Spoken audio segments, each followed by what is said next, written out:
This is the Southside School of Financial Freedom Watch List and Market Report for the week ending December 2nd, 2023. Our question this week is, who is Michael Saylor? The answer will be provided later in the video. This week, the market ended higher. The Dow Jones Industrial Average increased 0.82% on Friday and was up 2.42% for the week. The S&P 500 increased 0.59% on Friday and was up 0.77% for the week. The Nasdaq increased 0.55% on Friday and was up 0.38% for the week. Looking at the week, we can see that there were 9 up finishes versus 6 down finishes for the major indexes. On Monday, all the major indexes finished down. On Tuesday, they all finished up. On Wednesday, the Dow Jones Industrial Average finished up, while the S&P 500 and the Nasdaq finished down. On Thursday, the Dow Jones Industrial Average and the S&P 500 finished up, while the Nasdaq finished down. And on Friday, all the major indexes finished up again. New unemployment claims were 218,000. Black Friday shoppers spent a record $9.8 billion in U.S. online sales. The Fed's favorite inflation gauge rose 0.2% in October. Pending home sales dropped to a record low. Oil prices were down 2% on Friday, and U.S. GDP grew at a 5.2% rate in the third quarter. New unemployment claims, shoppers spending a record $9.8 billion in U.S. online sales, inflation rising 0.2% in October, home sales falling to a 13-year low, oil prices dropping 2% on Friday, and the U.S. GDP growing at a 5.2% rate in the third quarter are all news. And news drives the market, good and bad.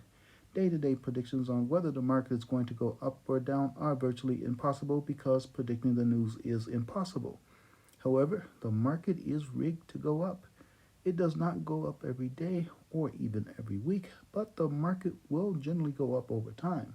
Stock prices move in a random fashion. They go up and down with an upward drift. Now we are at our question of the week. Who is Michael Saylor? Michael Saylor is an American entrepreneur and business executive who founded MicroStrategy, a business intelligence, mobile software, and cloud-based services company. Saylor served as MicroStrategy's chief executive officer from 1989 to 2022. He is now serving as the chief digital assets manager.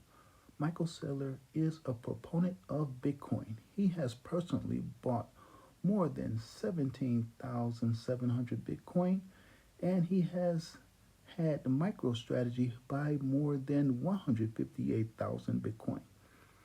Having Bitcoin on MicroStrategy's balance sheet has helped increase the stock price of MicroStrategy by more than 200%. Investing in MicroStrategy is viewed by many to be an indirect investment in Bitcoin. Have you invested in Bitcoin or MicroStrategy stock? Or do you own any stocks at all? If not, why not? Is it because you do not understand anything about the stock market? Well, it was not taught to you in school. If you ever want to learn how to get wealth and income through the stock market, you are going to have to teach yourself.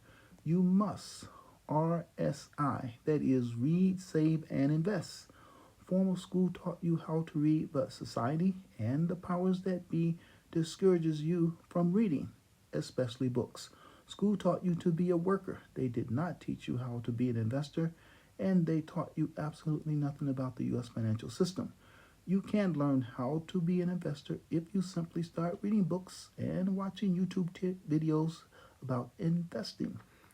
However, books and videos will not tell you which direction the market is going to go, but you can learn how to make money in the market no matter what the market does. I don't know which way the market is going to go on a daily basis, and I don't care. I trade the market as it is, not as it should be. I take what the market gives me, whether it's going up, down, or even sideways. How do I do that? I apply the Southside strategy. You can learn more about the Southside trading strategy at southsideschooloffinancialfreedom.com. Here is the Southside Trading Watch list from the week ending December 2nd, 2023. The strongest performer on the list this week was Marathon Digital Holdings Incorporated, ticker symbol MARA. It's in the first column. It increased 14.45% on Friday and was up 20.07% for the week. Marathon Digital Holdings Incorporated is a digital asset technology company that mines digital assets with a focus on blockchain ecosystems and generation of digital assets like Bitcoin.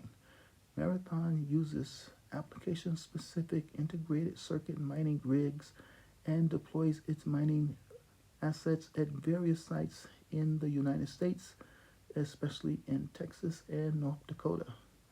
Looking at a summary of results, you can see that Marathon has increased just over 300% year to date. I did not generate cash flow from Marathon this week, but I plan to in the future. Whether a stock goes up or down, you can generate cash flow from it. Whether you own a stock or not, you can still generate cash flow from it using the Southside strategy. The Southside trading strategy involves trading for weekly cash flow, that is trading for income. SPY is shown at the bottom of the third column. SPY is the S&P 500 ETF. This is the benchmark I compare my trading performance to. My objective is to beat the S&P 500 index while at the same time generating cash flow. Most professional money managers do not consistently outperform the S&P 500 index. They usually lose and lose badly to the index. Thus, most investors and traders should just invest in or trade a market index fund or ETF like SPY. What do? Do you beat the S&P 500 index? Do you have a watch list? What is your investing and or trading strategy? How well do you do against the S&P 500 index ETF SPY? Let me know in the comments section. Are you willing to share your strategy? The Southside portfolio cash flow system is outperforming the S&P 500 ETF SPY. The Southside portfolio is up 28.58% versus 20.05% up for SPY, a difference of 8.53%. The Southside is beating SPY by more than 8.5%. The cash flow generated by the Southside cash flow system for this week was 2.68% of the portfolio account value. The account value changed by 2.1%. Meanwhile, the S&P 500 ETF SPY changed by 0.83%. Bitcoin watch. Bitcoin gained 3.56% this past week and appears to be breaking out into a bull market, though it is down more than minus 43% from its all-time high, which was achieved in November 2021. It is up almost 135% year to date. I sold option contracts on 5 positions this week, 3 calls and 2 puts that range from $4.34 to $80.34. You can get more details, including the total dollar amount of cash flow for the week, on the website southsideschooloffinancialfreedom.com.